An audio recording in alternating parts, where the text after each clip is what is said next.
Setiap organisasi kan pasti punya pemimpin. Tapi pernah kepikiran nggak siapa yang mengawasi para pemimpin itu sendiri? Nah, hari ini kita bakal bongkar buku panduannya. Aturan main yang menjaga sebuah organisasi tetap di jalurnya.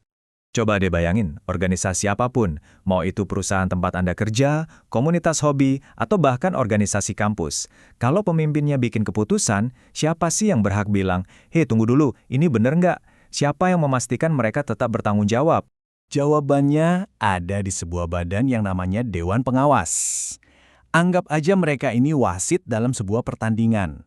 Tugas mereka bukan ikut main, tapi memastikan semua pemain, terutama para pimpinan, patuh sama aturan main yang sudah disepakati bersama. Jadi, siapa sih sebenarnya para penjaga ini? Mereka itu bukan cuma sekedar nama di atas kertas loh. Mereka ini adalah jantungnya akuntabilitas, penjaga gerbang yang memastikan kapal organisasi ini berlayar ke arah yang benar, nggak melenceng sedikit pun. Oke, tugas mereka ini kelihatannya kompleks banget ya. Ada 6 fungsi utama. Tapi tenang, kita akan coba sederhanakan. Keenam fungsi ini sebetulnya bisa kita kelompokkan jadi 3 peran besar. Yuk kita bedah satu persatu biar kebayang gambaran utuhnya. Nah, pilar yang pertama ini adalah fondasinya, pengawasan. Ini soal memantau, memeriksa, dan mastiin semuanya berjalan sesuai rencana. Ini nih mekanisme inti yang jadi dasar dari semua kekuatan mereka. Ketiga fungsi ini tuh kayak trio penjaga yang solid. Supervisi itu ibarat matanya yang selalu mengawasi. Penganggaran itu tangannya yang megang dompet. Dan legislasi itu suaranya yang ikut nulis aturan main. Kalau digabung, mereka jadi benteng pengawasan yang kuat banget. Terus supervisi itu di lapangan ngapain aja sih? Wah, ini bukan cuma ngeliatin dari jauh ya. Mereka itu aktif mantau kinerja tiap pengurus. Mereka bedah laporan semesteran dan tahunan, bahkan sampai ke hal-hal detail kayak administrasi dan inventaris barang.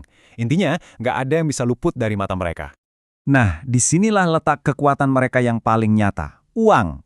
Dewan pengawas itu bukan cuma ngintip anggaran, tapi mereka punya pulpen merah buat nyoret dan stempel buat mengesahkan.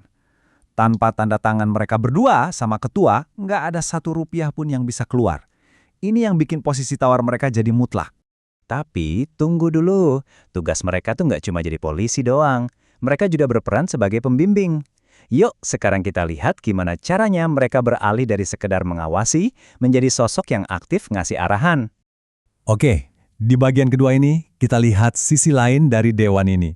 Mereka bukan lagi cuma sekedar tukang kritik, tapi justru jadi penasihat yang bijak. Peran mereka itu ibarat ngasih kompas, bukan cuma ngasih cambuk. Peran bimbingan ini ada 2 sisi nih. Di satu sisi, mereka itu konsultan, jadi pendengar, jadi penengah kalau ada masalah, dan ngasih pertimbangan yang membangun. Tapi, di sisi lain, mereka juga lebih proaktif sebagai penasehat, ngasih arahan langsung, dan rekomendasi yang konkret. Nah, kombinasi antara mendengar dan ngasih arahan ini, itu kuncinya. Sekarang, kita masuk ke bagian, ya bisa dibilang gigi taringnya mereka.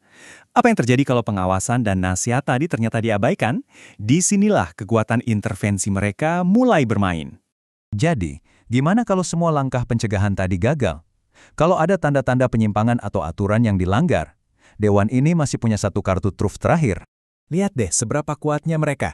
Mereka bisa secara terbuka mengkritik pimpinan, menantang kebijakan yang nggak sejalan, bahkan menginvestigasi anggaran kalau ada yang aneh. Mereka juga punya wewenang buat maksa semua pihak duduk bareng buat selesain masalah. Ini nih taring sesungguhnya dari seorang dewan pengawas. Mungkin Anda bertanya-tanya, kok bisa mereka sekuat itu?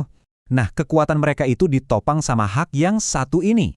Kutipan dari aturan mainnya jelas banget. Mereka punya akses informasi tanpa batas, dari pimpinan paling atas sampai ke staf. Inilah yang bikin semua fungsi mereka, dari ngawasin sampai moreksi, bisa berjalan efektif.